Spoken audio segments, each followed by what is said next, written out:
There is a moment that happens in almost every exam room at some point after a person's 60th birthday.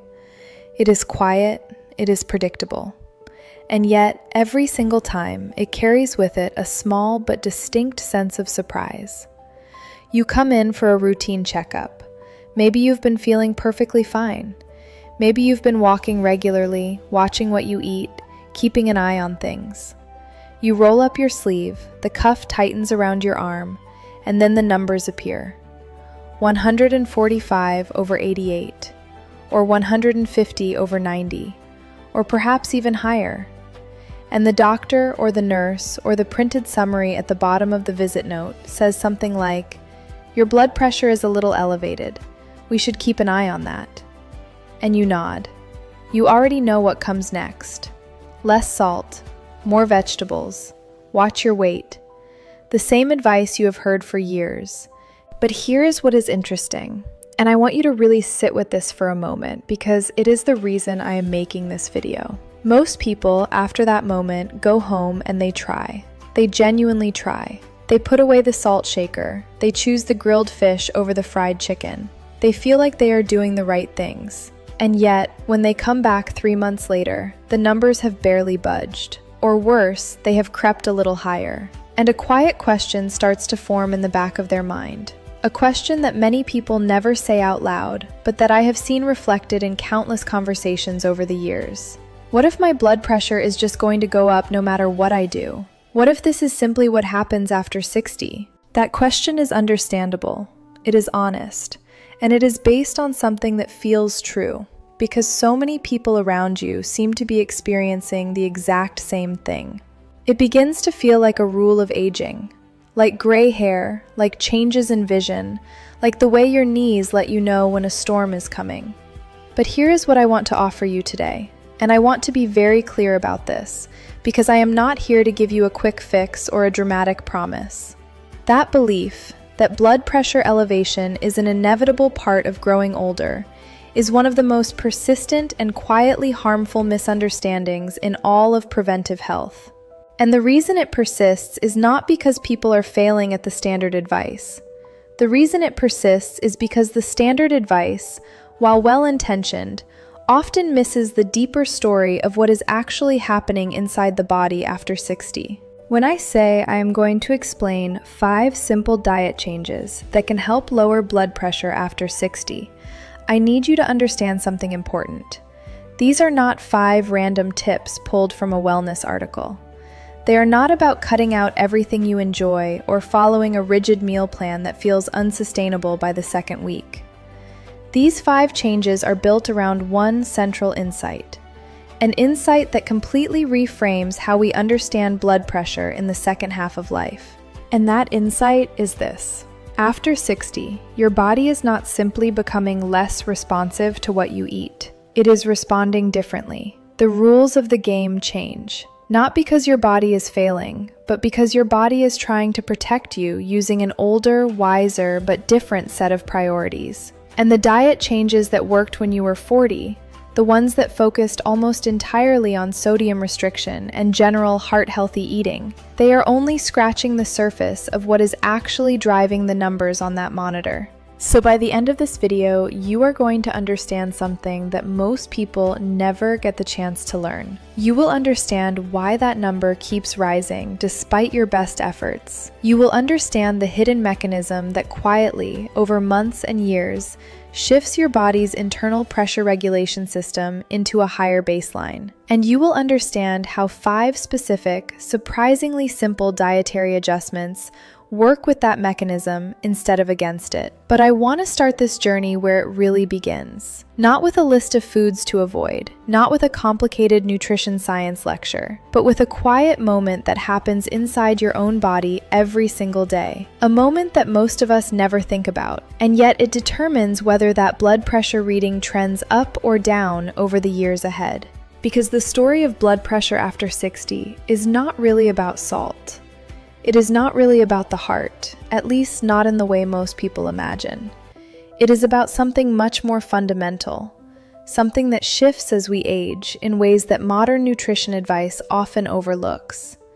And once you see it, Once you understand what is actually happening inside your arteries and your kidneys and your nervous system, the path forward becomes clear.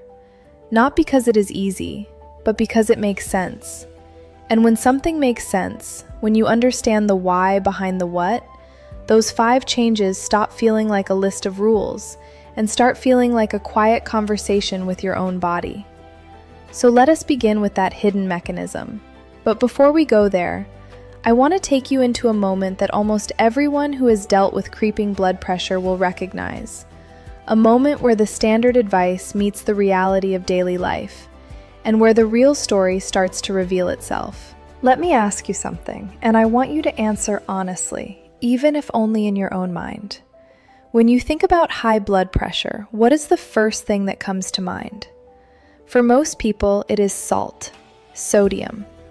The idea that eating salty foods causes the body to hold on to water, which increases the volume of blood flowing through the vessels, which pushes pressure up. And that is not wrong. That mechanism is real. It is taught in every medical school, explained in every cardiology clinic, and printed on almost every piece of dietary advice given to patients over the age of 50. But here is where the misunderstanding begins. And it is a subtle misunderstanding, but it changes everything. The assumption that has quietly taken root in our collective thinking is this: if blood pressure is rising, the problem must be too much sodium, and the solution must be cutting back on salt. And because that advice is repeated so often, by doctors, by family members, by articles and television programs, it begins to feel like the complete picture. Like, if you just master the salt issue, you will master your blood pressure. And yet, study after study, and more importantly, patient after patient, shows something different. There are people who reduce their sodium intake to levels that feel almost impossible to maintain, who cook everything from scratch, who never touch a pretzel or a canned soup, and their blood pressure still climbs.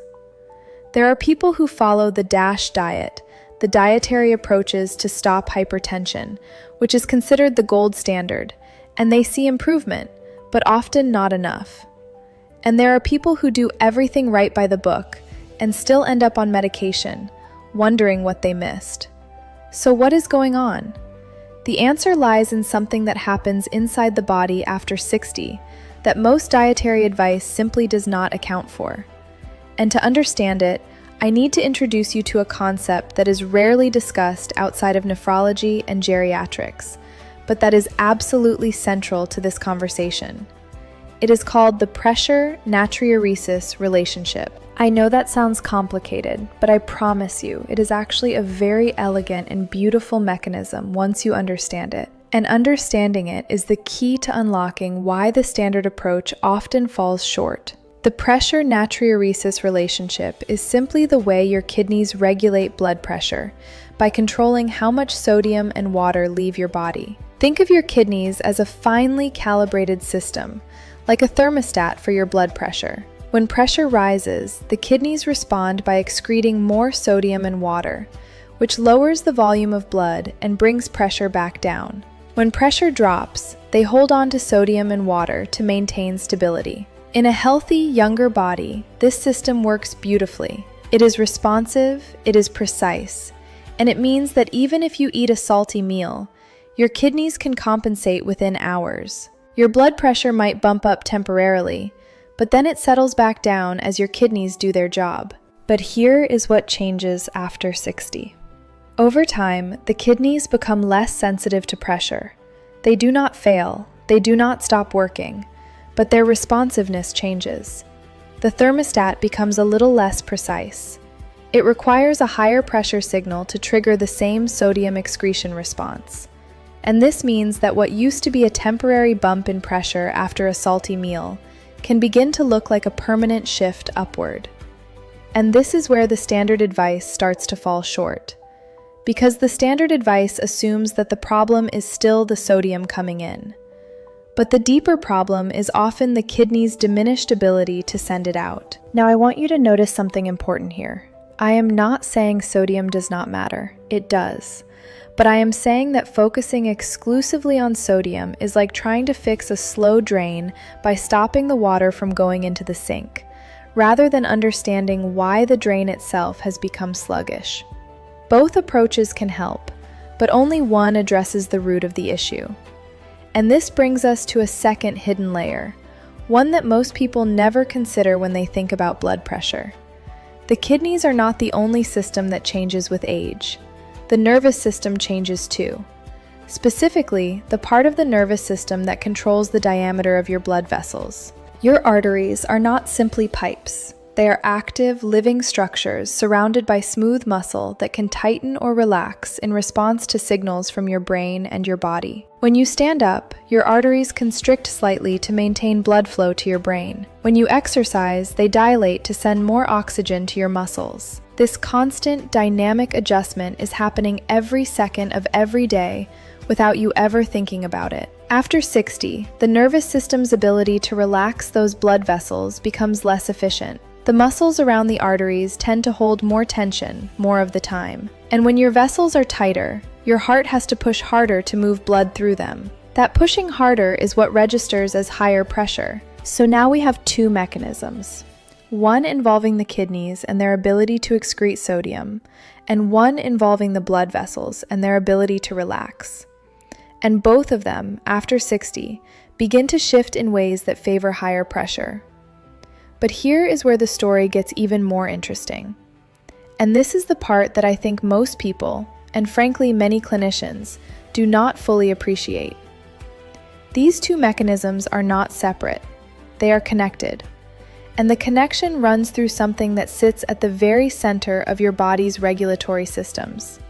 Something that is profoundly influenced by what you eat, but not just by sodium.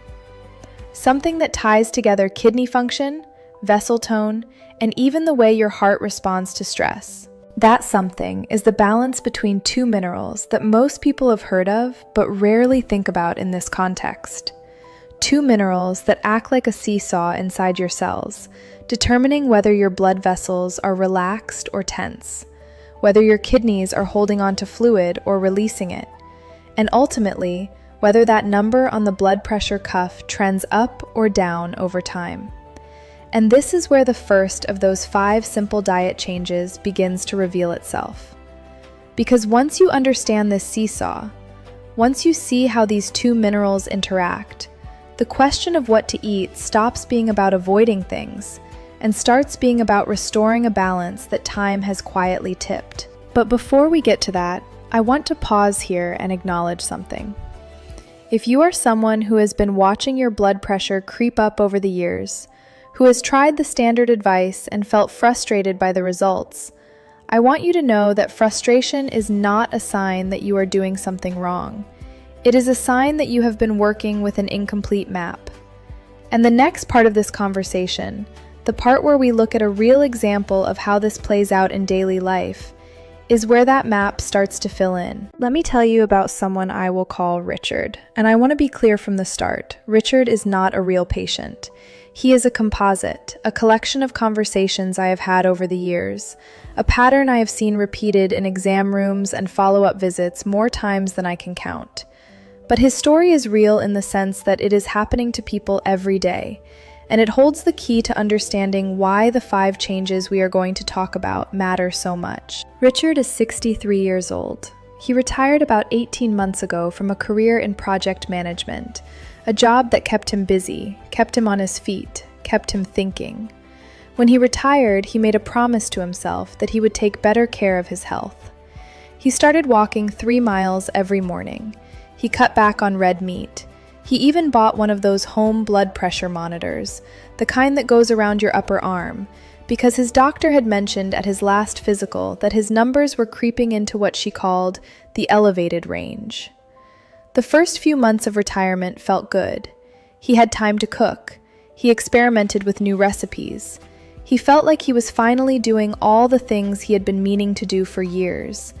And his blood pressure readings seemed to reflect that effort. They hovered around 135/82. Not perfect, but better than the 142/88 he had gotten at his physical. Then something shifted. It was subtle at first. The holidays came, and with them came parties, meals out, the kind of schedule that makes it hard to keep up with cooking at home. Then winter settled in, and those 3-mile walks became less appealing when the temperature dropped.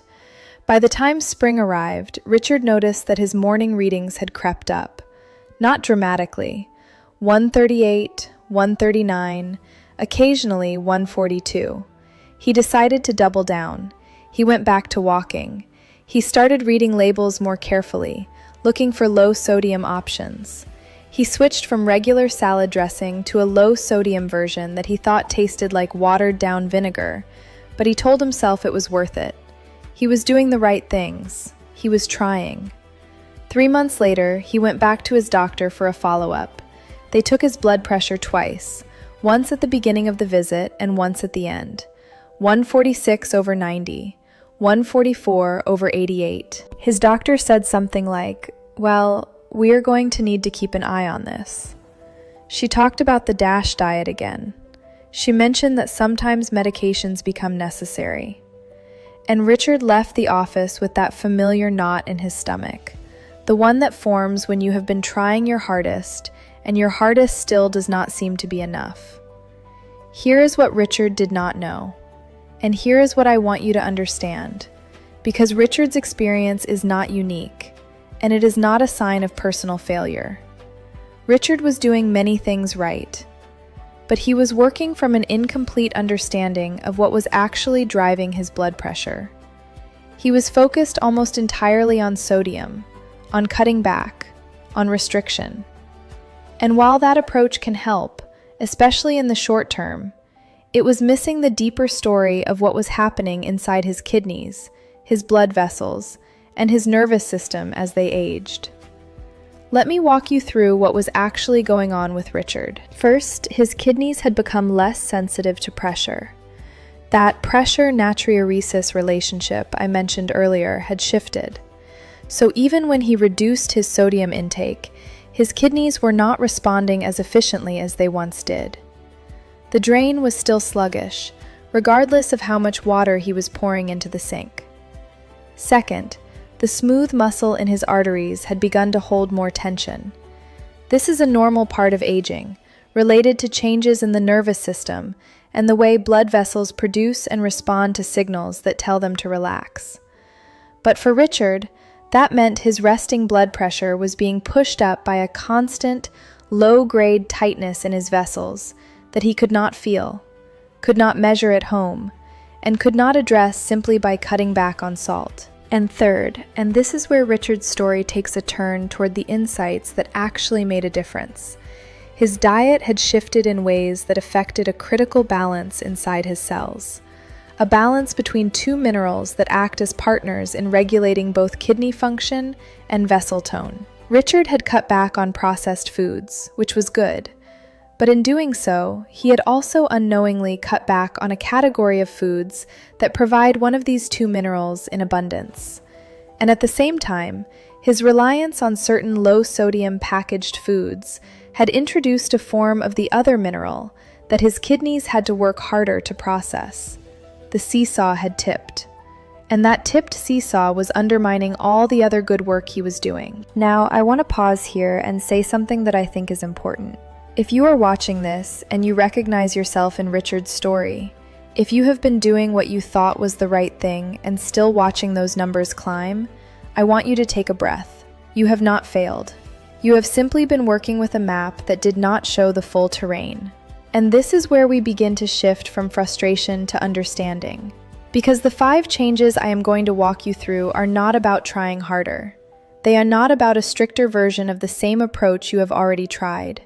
They are about a different approach entirely, one that works with the way your body has changed, rather than against it. Before we get to those changes, I want to offer you something that has helped many of the people I have worked with over the years. It is a shift in perspective that opens the door to the deeper insights we are about to explore. And it is simply this. Think about your blood pressure not as a number to be fought, but as a conversation between your body and your environment. A conversation that changes as you age, not because your body is broken, but because your body is adapting to a different stage of life. And the goal of these 5 diet changes is not to wage war against that conversation, but to give your body the right vocabulary, the right signals, to find a new, healthier balance. If you are finding value in this conversation, if this way of understanding your health feels different from the typical advice you have heard before, I want to invite you to stay with me through the next sections. Because what we are about to uncover, the hidden mechanism that ties together kidney function, vessel tone, and that mineral balance I mentioned, is where the real transformation in understanding happens. And once you see it, once you understand how these pieces fit together, those 5 changes will stop feeling like a list of rules and start feeling like the most natural thing in the world. So let us go deeper. Let us uncover that mechanism. And let us finally answer the question that has been quietly sitting in the back of your mind. What is actually happening inside your body when those numbers start to rise?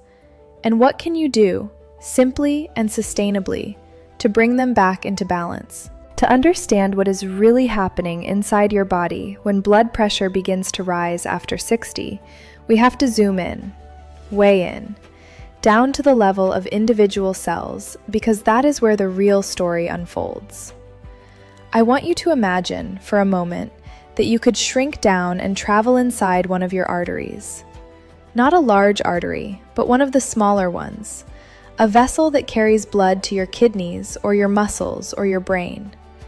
And I want you to picture the wall of that artery, the layers of tissue that surround the open channel where blood flows.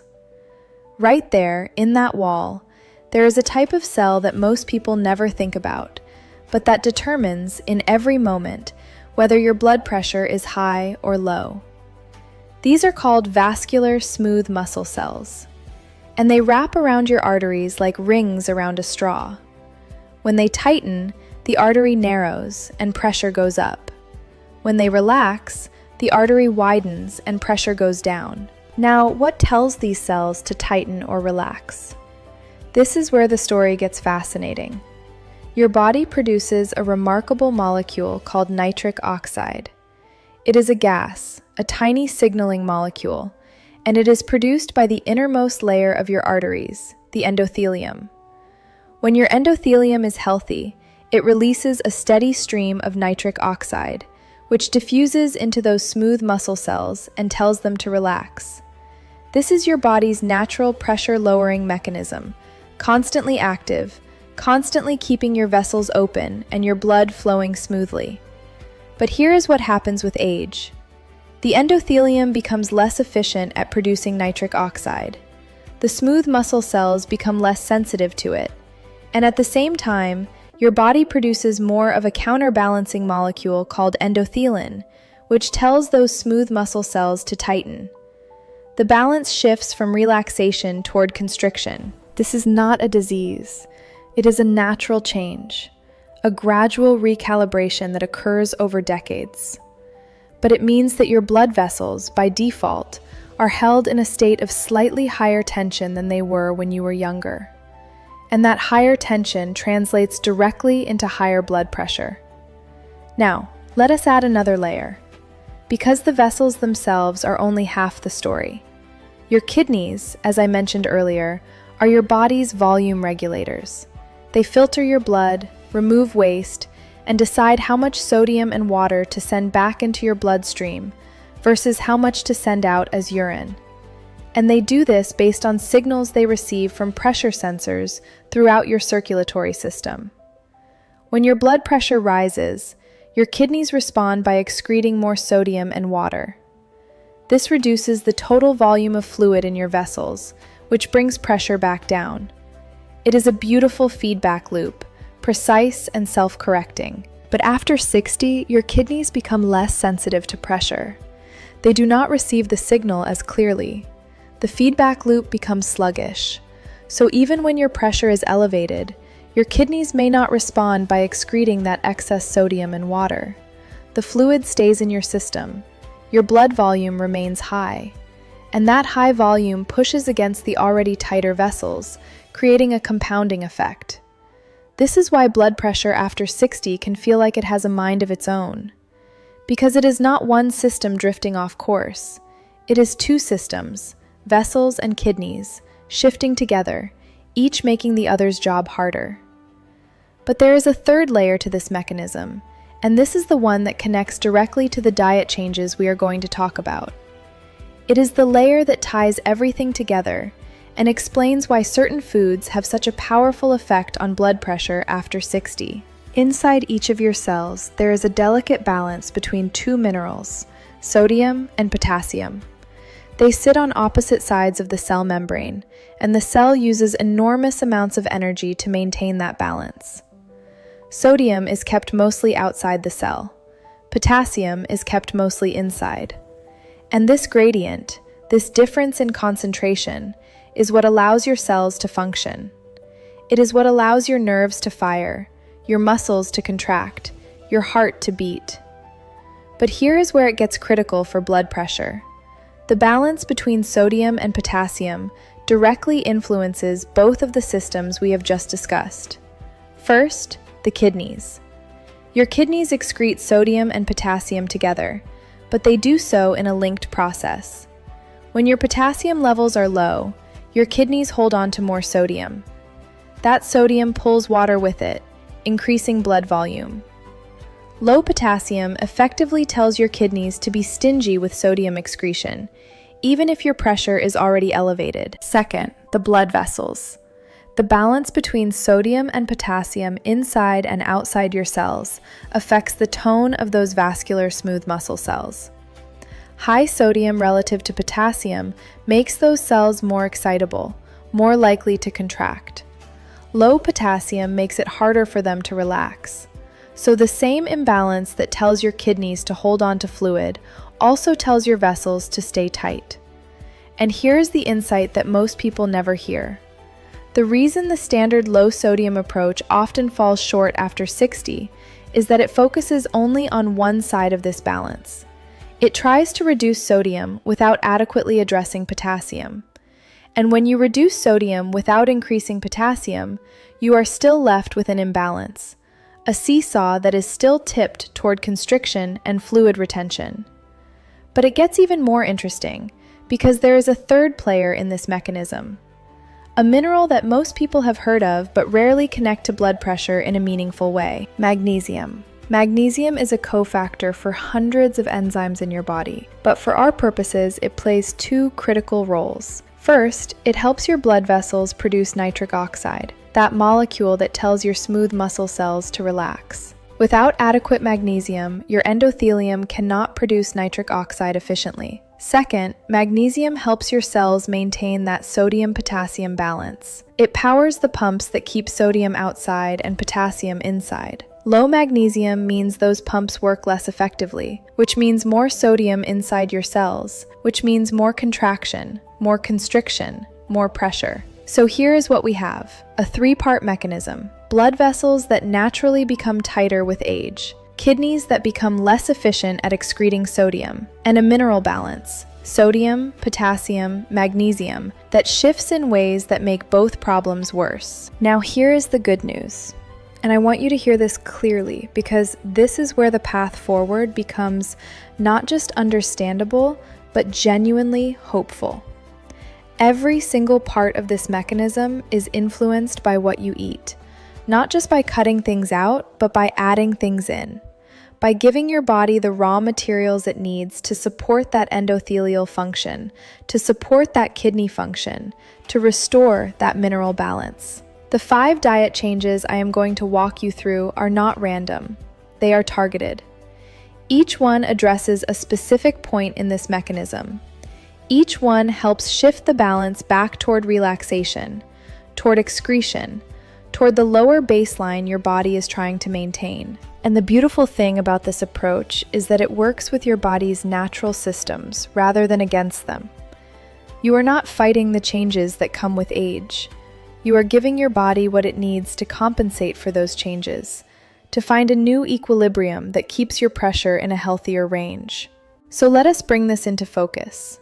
Let us move from the cellular level to the plate level, from the mechanism to the meal. Because understanding what is happening inside your body is one thing, Knowing what to do about it is what actually changes the numbers on that monitor. And that is exactly what we are going to cover next. The 3 key insights that most people miss about blood pressure after 60.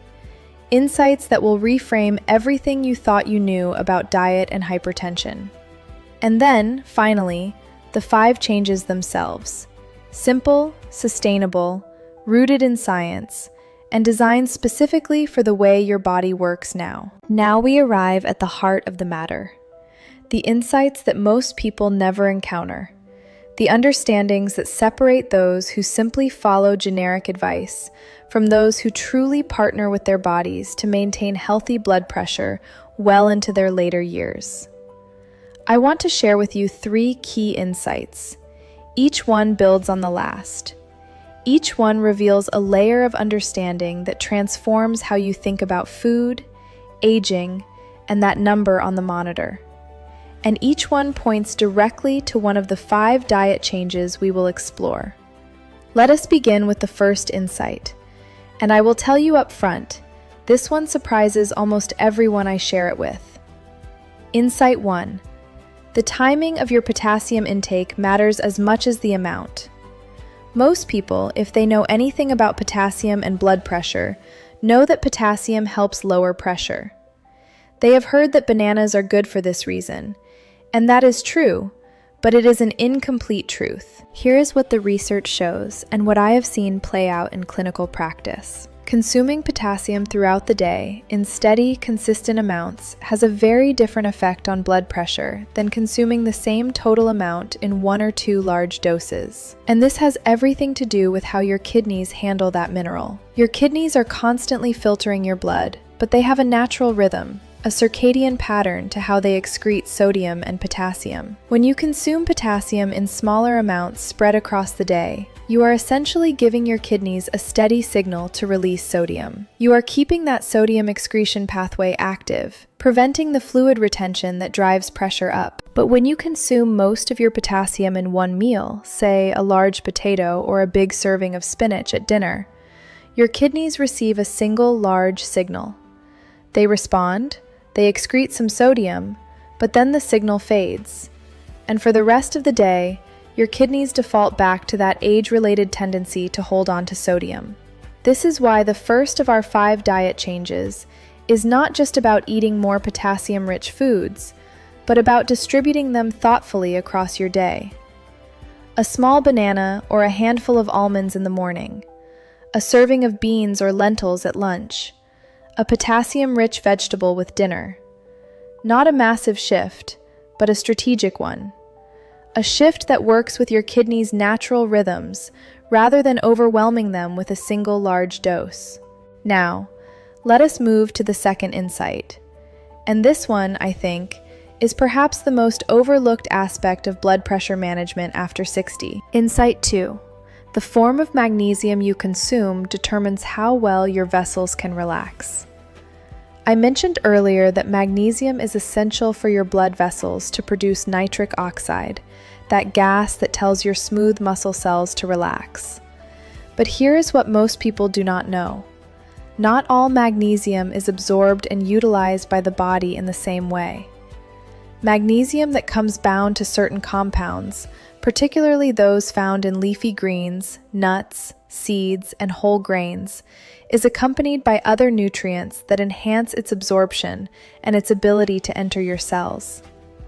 Magnesium that comes from supplements, particularly certain forms like magnesium oxide, is often poorly absorbed and can even cause digestive issues that make it difficult to maintain consistent intake. But there is an even deeper layer to this insight, and it connects back to that seesaw between sodium and potassium. Magnesium is required for the sodium-potassium pumps that sit on every cell membrane. These pumps use energy to push sodium out of your cells and pull potassium in. When magnesium levels are low, those pumps run less efficiently. Sodium accumulates inside your cells, and when sodium accumulates inside the smooth muscle cells of your arteries, those cells become more excitable, more prone to contraction. They tighten more easily and relax less completely. So the second of our 5 diet changes focuses on magnesium. Not just adding more magnesium-rich foods, but choosing forms of magnesium that your body can actually use. Dark leafy greens like spinach and Swiss chard, pumpkin seeds, almonds, black beans. These foods provide magnesium in a matrix of fiber and other minerals that support absorption, and they provide it consistently throughout the day, in the small, steady amounts that your body can use to keep those sodium-potassium pumps running smoothly. Now let me share the third insight, and I want you to sit with this one for a moment, because it reframes the entire conversation about salt. Insight 3. The relationship between sodium and blood pressure is not linear, and it changes with age in ways that make food combinations more important than individual nutrients. Here is what I mean by that. When we talk about sodium and blood pressure, we often think in simple terms. More sodium equals higher pressure. Less sodium equals lower pressure. And that is roughly true in a controlled laboratory setting. But real life is not a laboratory. Real life is a complex web of interactions between different foods, different nutrients, and a body that is constantly adapting. After 60, your blood pressure responds not just to how much sodium you consume, but to what you consume it with. And this is where the standard advice to simply cut salt often misses the mark. Let me give you an example. When you consume sodium in the context of a meal that is rich in potassium and magnesium, your kidneys are primed to excrete that sodium. The potassium signal is present. The magnesium is supporting the pumps that move sodium out of your cells. The combination works together to minimize the impact of the sodium. But when you consume sodium in the absence of these balancing minerals, say in a processed food that is high in salt but low in potassium and magnesium, your kidneys have no counterbalancing signal. The sodium is absorbed, it pulls water with it, and your blood volume increases.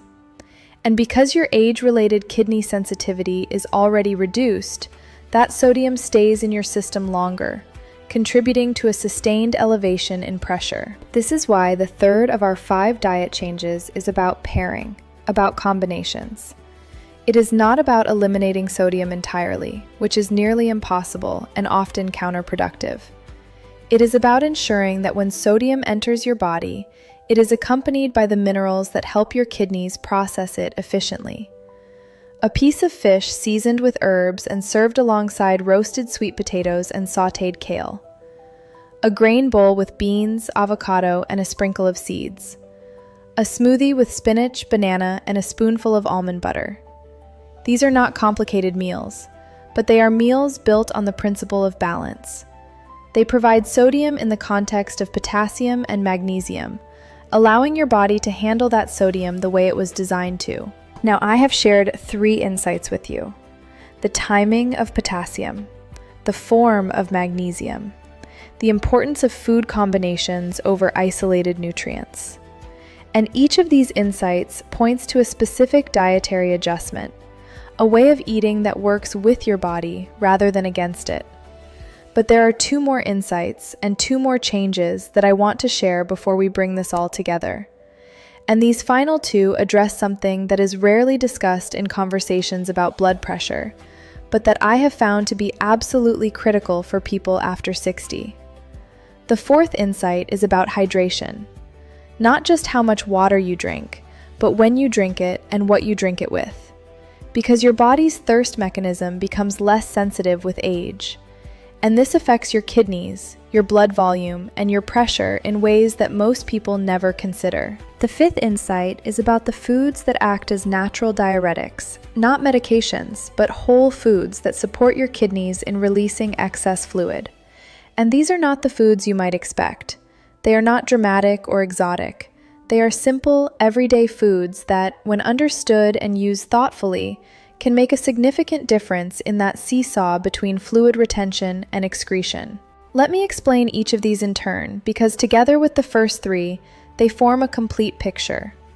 A picture of how to eat after 60, not as a set of restrictions, but as a thoughtful, sustainable way of supporting your body's natural pressure regulation systems. Let us bring this all together now. Because understanding the mechanism, the insights, the hidden layers of how your body manages pressure after 60, all of that knowledge only becomes truly valuable when it transforms into something you can carry with you. Something that changes not just what you eat, but how you think about your health in the years ahead. I want to share the final 2 insights with you, and then we will step back and look at the full picture. The complete set of 5 changes, not as a rigid prescription, but as a way of relating to food that feels natural, sustainable, and quietly powerful. Insight 4. Hydration rhythm matters more than hydration volume after 60. This is one of the most overlooked aspects of blood pressure management, and it connects directly to everything we have discussed about kidney function. As we age, the thirst mechanism becomes less sensitive. This is a well-documented physiological change. The signals that once told you clearly when your body needed water become muted. And what often happens, without people realizing it, is that they fall into a pattern of drinking most of their fluids in the evening, or in large, infrequent amounts, rather than in the steady, consistent rhythm that supports optimal kidney function. Here's why this matters for blood pressure. Your kidneys rely on a consistent flow of fluid to do their work of filtering blood and excreting sodium. When you go long periods with minimal fluid intake, your kidneys respond by conserving water. They hold on to fluid, which increases blood volume and pushes pressure up. Then when you finally drink a large amount in the evening, your kidneys are suddenly faced with a surge of fluid that they have to process all at once, often while you are sleeping, when your body's regulatory systems are operating at a different baseline. The 4th change is about shifting from volume-based thinking to rhythm-based thinking. It is about small, consistent fluid intake throughout the day. A glass of water with each meal. A cup of herbal tea in the afternoon. Not massive amounts, but steady, predictable signals to your kidneys that fluid is available, that they do not need to hoard it. And here is a subtle but important piece of this. The quality of what you drink matters too. Fluids that contain electrolytes, particularly potassium and magnesium, support kidney function differently than plain water alone. Broth-based soups, coconut water in small amounts, vegetable juices, these provide not just hydration, but the very minerals your kidneys need to maintain that sodium-potassium balance we have been discussing. Insight 5.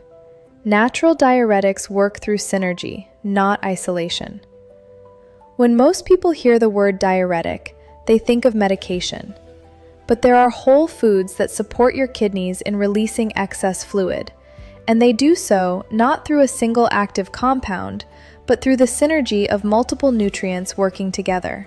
The foods I am referring to are not exotic or difficult to find. They are things like celery, cucumber, asparagus, watermelon, parsley.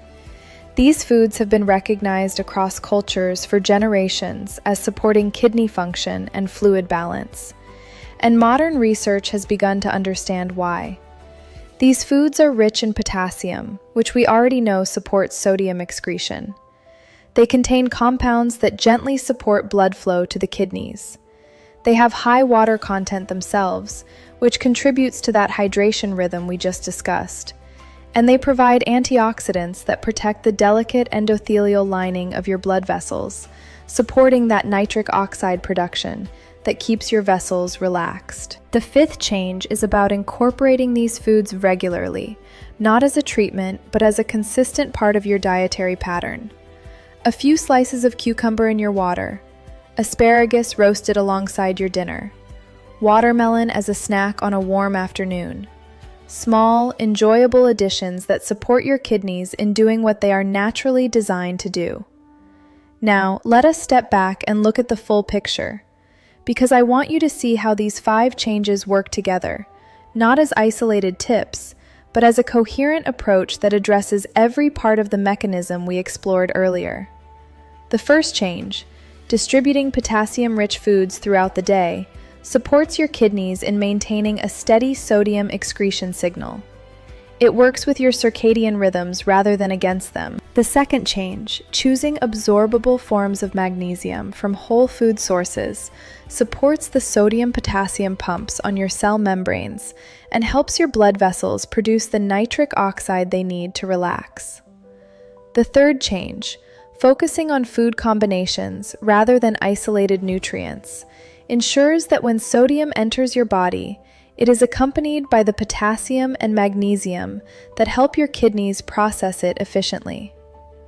The fourth change, establishing a steady hydration rhythm, gives your kidneys the consistent fluid flow they need to filter blood and excrete waste without shifting into conservation mode.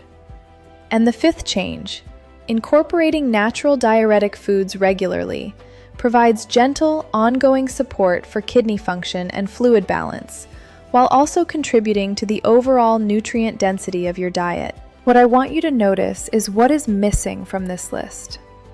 There is no extreme restriction. There is no elimination of entire food groups. There is no reliance on expensive supplements or complicated meal plans. There is simply a thoughtful shift in how you approach food, a shift that aligns with the way your body actually works after 60. And this brings me to the final piece of this conversation, the piece that I believe matters most of all. When I began practicing medicine, I was trained to think about blood pressure in a certain way. Identify the number, prescribe the intervention, monitor the result. And that approach works, to a degree. It helps people. But over the years, I have come to understand something deeper, something that does not show up in clinical guidelines or treatment algorithms. Blood pressure is not just a number. It is a window into how your body is managing the fundamental processes of life, how your vessels are responding to the world around you, how your kidneys are balancing fluid and minerals, how your nervous system is maintaining equilibrium, and the choices you make every day, the foods you eat, the rhythm of your meals, the way you hydrate, these are not separate from that process. They are part of it. They are the conversation between you and your body, happening in every moment, shaping the baseline from which everything else flows. The 5 changes we have discussed are not about fighting your body. They are about listening to it, about understanding what has shifted with age, and giving your body what it needs to find a new balance. A balance that is not the same as when you were 40, but that can be steady, sustainable, and supportive of the long, healthy life you are building for yourself. If you take one thing away from this video, I hope it is this. You have not failed if the standard advice did not work for you. You have simply been working with an incomplete map.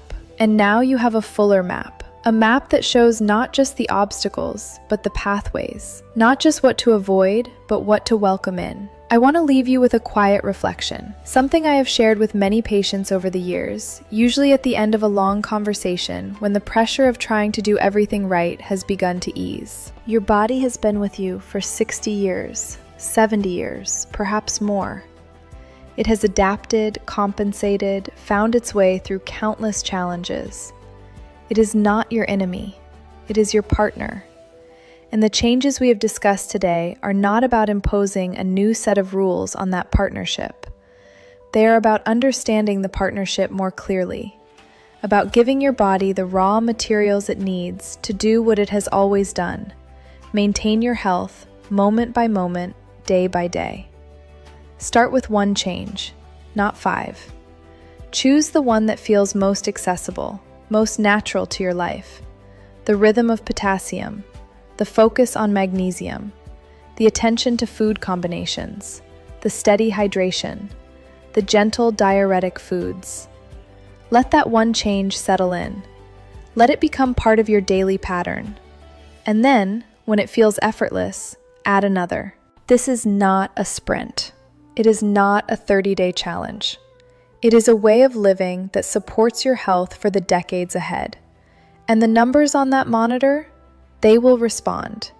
Not because you forced them to, but because you gave your body what it needed to find its own balance. Thank you for spending this time with me, for being curious, for being thoughtful, for caring enough about your health to look beyond the surface of the standard advice.